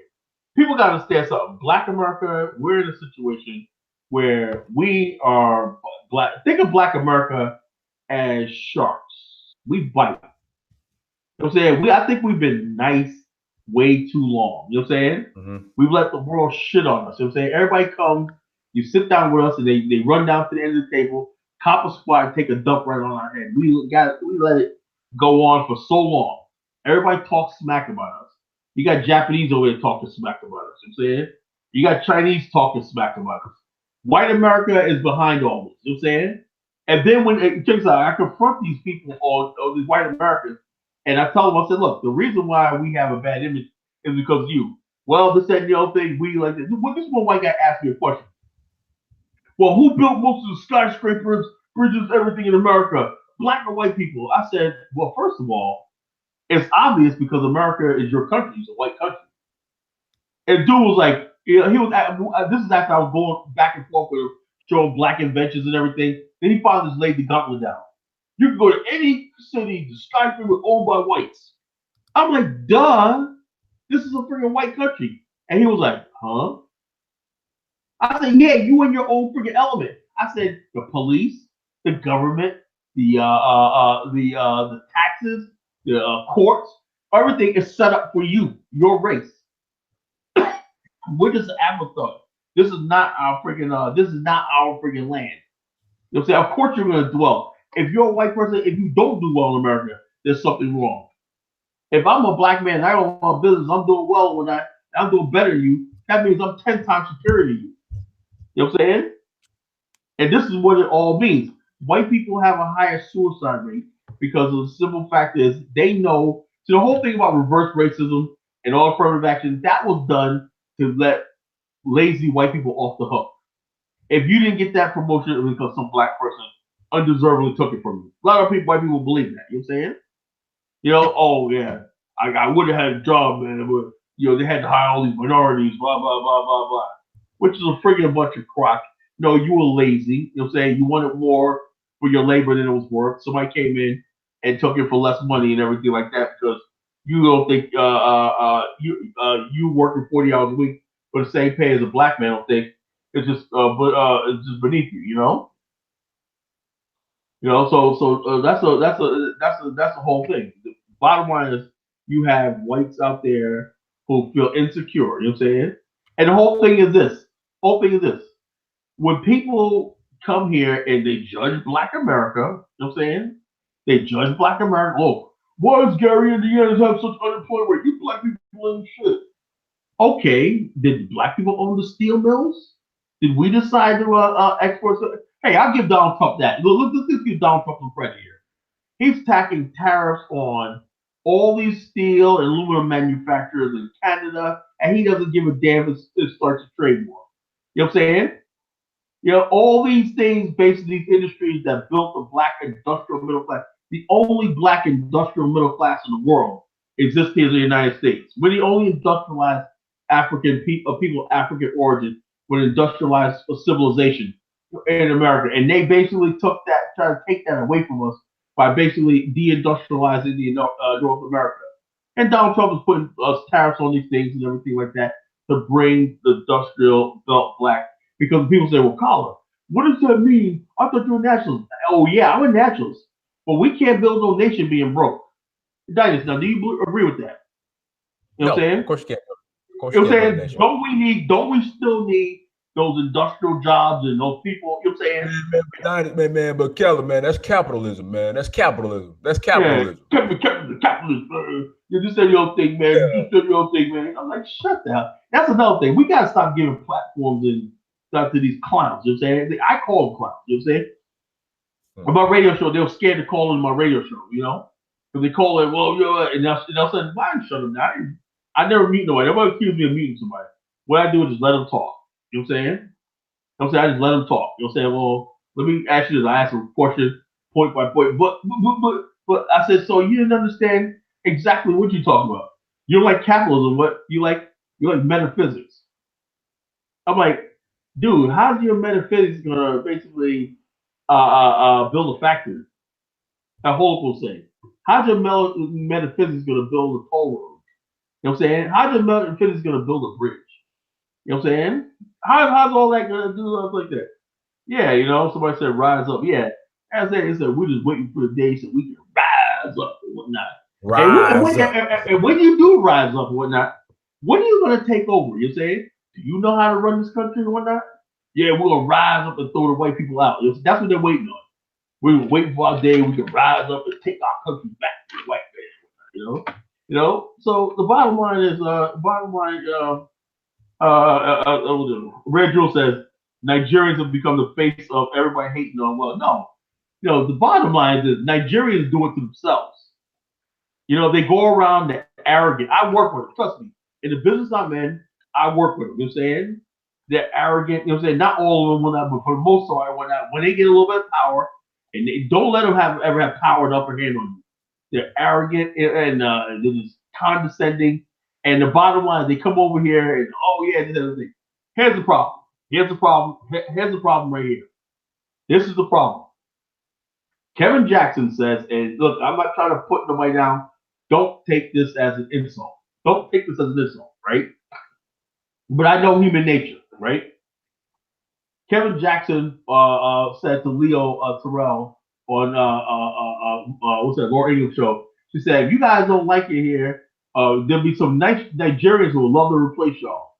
I'm sure they will. Why? Because unlike us, we're used to having things like running water, toilets, you know what I'm saying? Mm-hmm. And we're not used to open defecation in the street. You know what I'm saying? Mm-hmm. Right now in Ghana, there was a guy hiking over a building and open defecation in Tomasi, Ghana. There's a big problem in West Africa. Tomasi, you got arrested. Yeah. You know what I'm saying? So in all of Africa, open defecation, open sewers, all this stuff like that, drainage problems and everything like that, Look, says like, Colin, you hate Nigeria. I love Nigeria. But what is this? I admire and love Nigeria so much. If I didn't love Nigerians, I wouldn't talk about you. You know what I'm saying? I love Nigerians. You know what I'm saying? I love them. You know what I'm saying? But you gotta take your licks. And so when you ask a Nigerian to come to America and stay away from black people in America or everything, or you ain't gonna get like that, they're used to basically saying, they're like, wow, shower, running water, toilet. I can poo-poo in the toilet now, no more poo-poo in the street. I can poo-poo in the toilet. They are happy. Of course they got 24-hour day electricity. They're not being woken up all night with a generator on all night. You know what I'm saying? Of course. That's not a fair comparison. You know what I'm saying? That's not a fair comparison. You know what I'm saying? The bottom line is this: you can't compare African Americans with industrialized first world people. We're not third world people. Compare us to another first world people. What did George say about Norwegians? How come we can't get these Norwegians over here? Didn't Holmes say the other day? Norway, America's a shithole. You know what I'm saying? Right. Compare African Americans. You got to compare African Americans with Northern Scandinavian people. That's a sub level of civilization we're with. Don't compare us with Nigerians and third world people, because of course they're gonna come here and work for less and whatever like that. Live tend to a house. They'll be happy, and that's where the tension comes in. Where people always think they can replace us with third world people. So the bottom line, this, Hogan said, but a rich life isn't something created by your. No, let me tell you something. Let me get rid of this myth right here. Somebody said the rich like Africa living in America isn't something created by Europeans. No, we were here. The first settlements in America built by the Dutch were built by black settlers. You know what I'm saying? People don't even know that. New York City was once mostly black city. 400 years ago, in Greenwich Village, Central Park, all these places, Long Island, all these places in New York were black settlements. You know what I'm saying? Yeah, I have a secret crush on Nigeria and the rest. Were black settlements. In places like New Jersey and stuff like that, there were free black settlements. Black people always had communities in North America, even during slavery times. There were free black communities and everything. Then when they start bringing large numbers of African slaves here and everything, There was an already established black community here. You know what I'm saying? People don't even know that history. So no, we didn't build it. You go down to the Chesapeake Bay, down here on the eastern seaboard of Florida, there was always independent black communities that were the Gullah Geechee people that were sustainable, built their own homes, brick and mortar homes for centuries. You know what I'm saying? The Great Dismal Swamp. My family's from North Carolina. We lived independent outside of the slave system. Most of my family was slaves, right? You know what I'm saying? Some of them were free black people. We just lived in the swamps and fished and eked out a living. So ain't nothing. So people didn't just give us this anything, but we worked hard for it. We helped build this country. You know, so don't give it like Europeans did that and everything. You know, I'm not insulting Africa to have flushing toilets. I'm saying let's solve the problem. Let's build Africa and let's all have flushing toilets. Let's all have these things that the Europeans tell us that's a luxury. Let's make it standard for everybody. You know what I'm saying? Let's not, I mean, don't take me serious about everything I say. You know what I'm saying? I want to see Nigeria become the superpower of Africa. That's what I want to see. You know what I'm saying? I want to see Nigeria become the power. I want to see Nigeria become like China. Me too. I want to see Nigeria. When that happens, we all win. I want to see Nigeria have battleships and submarines controlling the southern Atlantic coast and around the African continent. You know what I'm saying? That's what I want to see for Nigeria. I want to see Nigerians working together, stop this freaking tribalism, and stop getting in the media talking about Black Americans and start building things, start acting like adults and stop acting like children on the world stage. You know what I'm saying? You know what I'm saying? So therefore, that's what I want to see for Nigeria. I want to see Angola do the same thing, but Nigeria has to take a lead because of its population and being probably the most educated, collectively the most educated group of Black people in the world. You know what I'm saying? Probably the most educated people. They got advantages we don't have. You know what I'm saying? They got connections we will never have in America. You know what I'm saying? They have connections for other things, but the bottom line is, if you keep electing corrupt people based on tribalism and nepotism and everything, we're never going to get any place. You know what I'm saying? If Nigeria wins, I win. Everybody wins. That's the difference. Everybody wins. You know, so therefore, we don't. I don't take offense to this Akata. Come on, that's stupid. You know what I'm saying? Come on, that's stupid. Bottom line, we josh each other, we talk back and forth, but we have to be brothers enough to say, look, to see the bigger picture. You don't see the bigger picture, then these people will always come in and rob us blind and everything like that. So in Nigeria to rise up. They should be able to rise up. Rise up. You know what I'm saying? The bottom line is I support Nigeria, and I want Nigeria to become that world power that I know it can be. You know what I'm saying? You know what I'm saying? I want to see that. I want to see that happen. Because can you imagine? Or like if you have diamonds, if you plant, let's say if you're building a building on one part of the valley, and I build a building on the other side of the valley, right? And we say, we can't see each other on the ground, right? But when we start building and we're going up, right, vertically, eventually, what's going to happen? We're going to be able to peer over the mountain, and see each other, right? Right. That's what I want to see with Black America, with their own state on the African continent, Nigeria coming up, and we're peering at each other, all over. The cream rises to the top. That means our leaders, our elite, and everything are getting together, and we're gonna basically build a future for our people. You know what I'm saying? Build a future for our people. But the whole thing is, we're never gonna get to a place where we're scrambling for crumbs on the bottom. We're never gonna get any place with scrambling for crumbs on the bottom. So I hope everybody, like I said, this show is, like I said, the best show on YouTube. This show answers the questions that nobody else answers. Dinus goes there. You know what I'm saying? Because so many questions when I listen to people, you ever see people do a 3-hour interview, and you want to say something, but people are afraid to offend somebody, or don't say the right thing. See, on these shows, we say, this.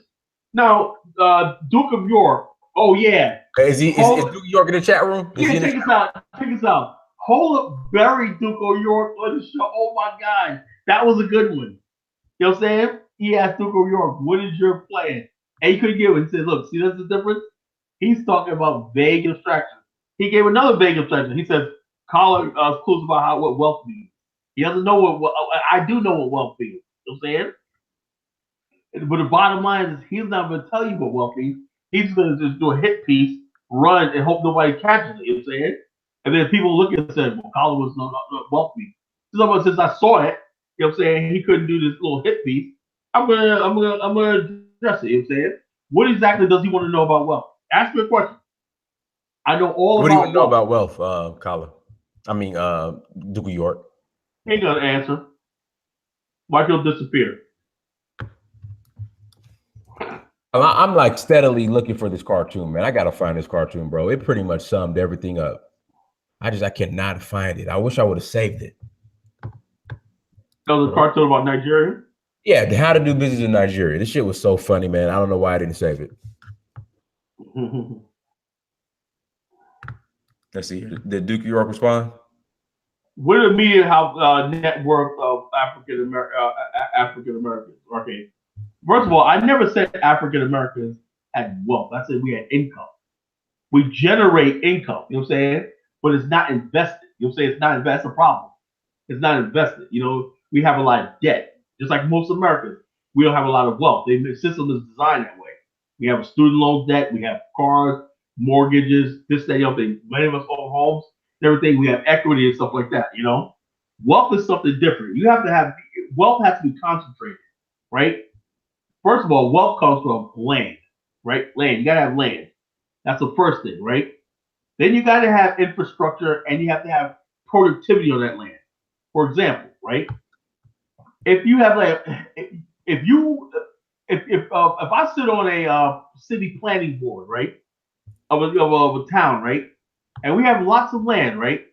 If I'm the one that sits there and gives the green light on where a road is built, right, where a water tower is built, right, where pipelines and trees and all stuff like that gonna go right here. I have power, right? Black people are never in those positions of power, right? What I've seen this in my old town where my father grew up in, right? Black people had most of the land, right? We had most of the land, but we would never create wealth on it. Why? Because the white people decided where the roads were going to be built.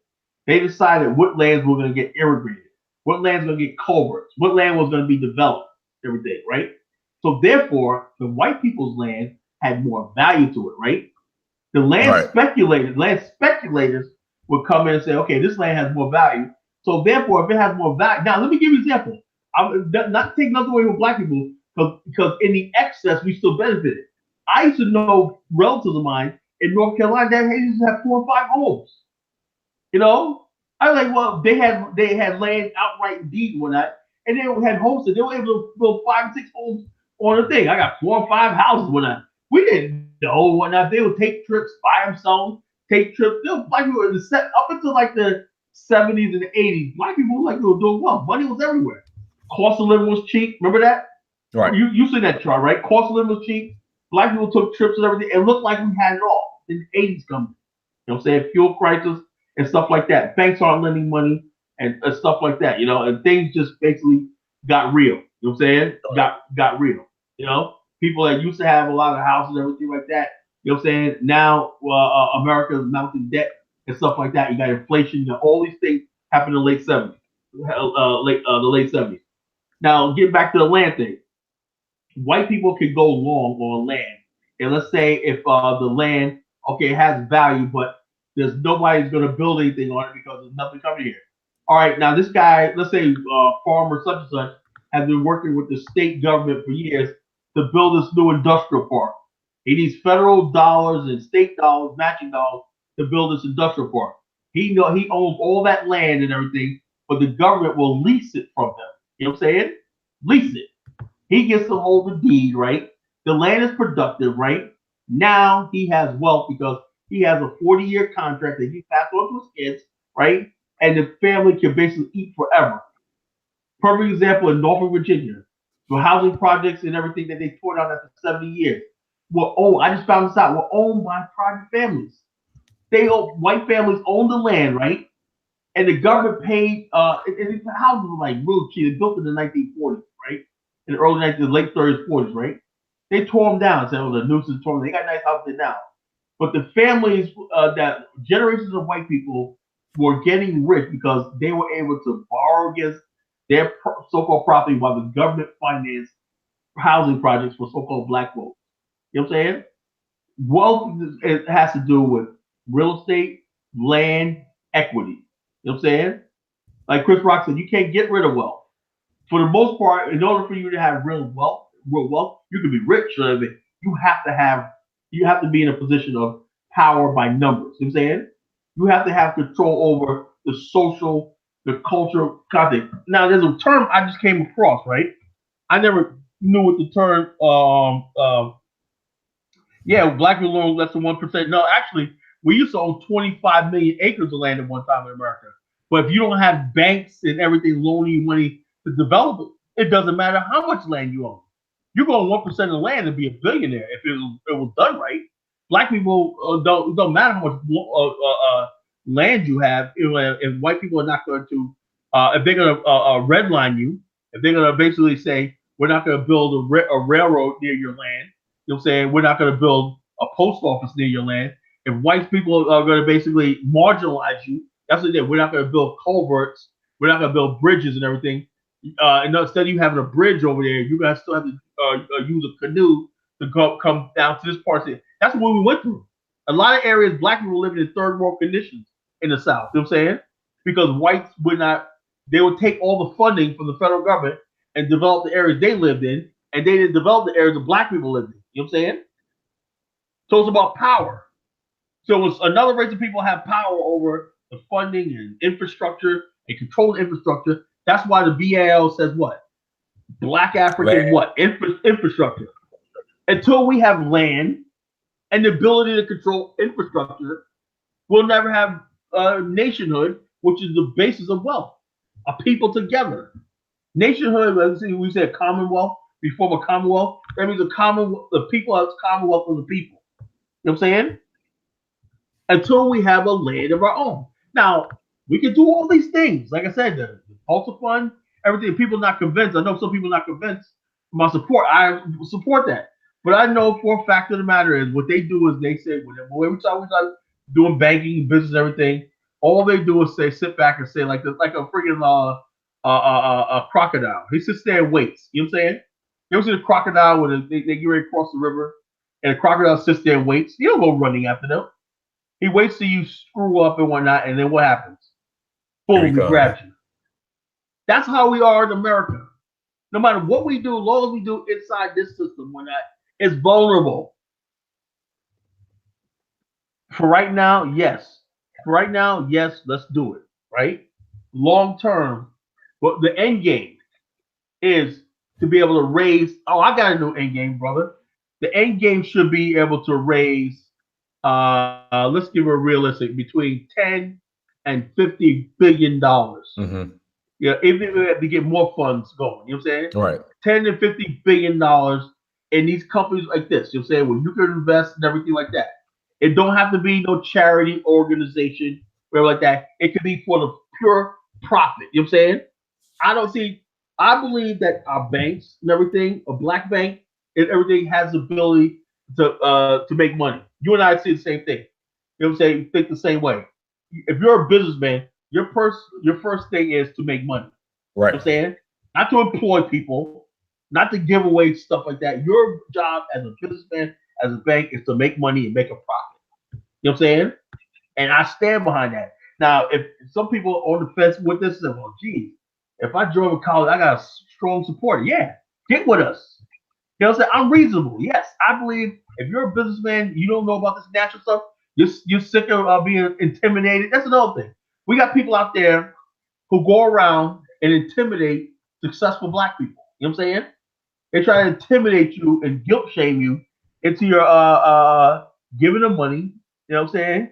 Uh, uh, uh, uh, um, Someone says, "Hey, Colin, be evil is not nonsense." No, I love the Evos, man. The Evos are great people, man. It's real smart. Probably the smartest black people on the planet. Real brilliant people, you know. If you see African Americans really smart, a lot of times they're Igbo set. Mm-hmm. What I'm trying to say is this: you get with the BAIO. We like doing business. We understand business. We understand finance. We're modern people. You know what I'm saying? You want to hang out with us. You don't want to hang out with losers and whatnot that you get with them and they bash you and knock you upside the head at the same time, making you feel shame. You don't want to feel guilty. If you're a businessman, a successful businessman, and everything, you want to get with other successful business people, and you want a support system, just like the thugs and the rappers and the thug element got the music industry as a support system. The BAI as a support system. You know what I'm saying? It's not just an organization; it's a support system for people who do positive things. You know, and so that's what I'm trying to get to people. Get with the BAI. You know what I'm saying? We're cool. We're cool. We're cool people. We're good people. You know what I'm saying? We want to see people succeed. This Tulsa Fund, I am all 100% for it. All I'm saying is the end game should be able to raise 10. But I just hope some white person doesn't get a hold to them. Right? They don't go through some time where some white person might get in there and say, "Let's rearrange things," and the next they're steering us towards stupid projects. You know what I'm saying? That's what usually happens. You know what I'm saying? Same thing can happen with the music industry. Black people start their own labels and everything, and white people come and say, "Oh, we got the money. Don't worry about that. We'll get you on MTV. We'll get you on these things. We'll distribute that same thing." And this is exactly what you had. You know, we lost Craig Mack. We got Biggie. You know what I'm saying? So the bottom line is that's what happens, and that's what happens when you stay too long in America. See, the Chinese people, their base, their financial base is outside of America. It's like this shooting out. You know what I'm saying?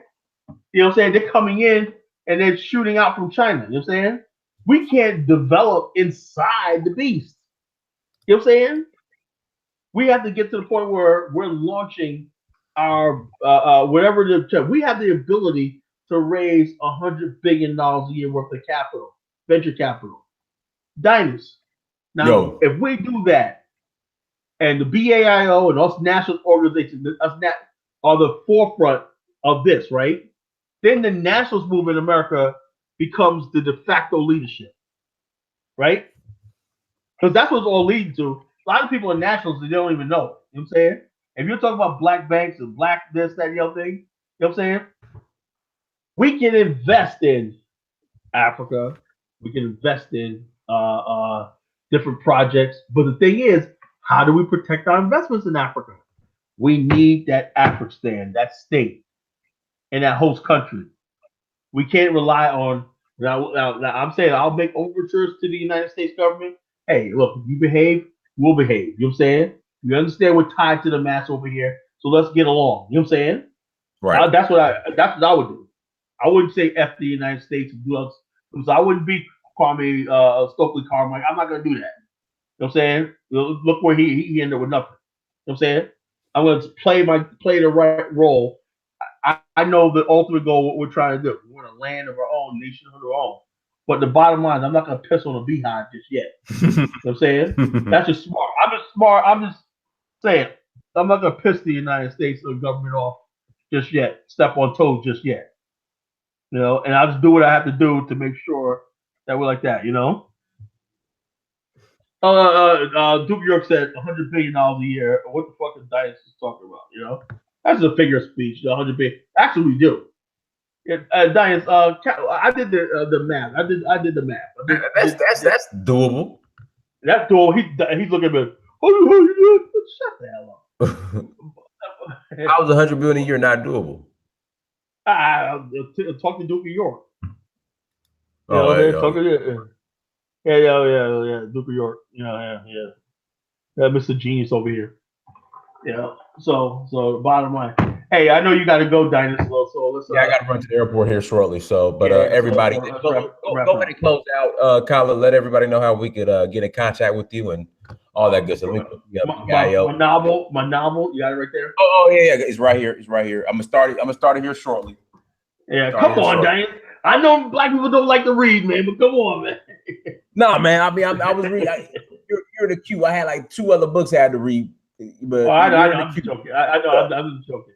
Journey to the Promised Land, Voyage of the Barkasaur, Voyage of the Barkasaur. It's about the Liberian exodus of 1878 from Charleston, South Carolina to Liberia. You know what I'm saying? It was a profound book. And what gets me is the book is this, right?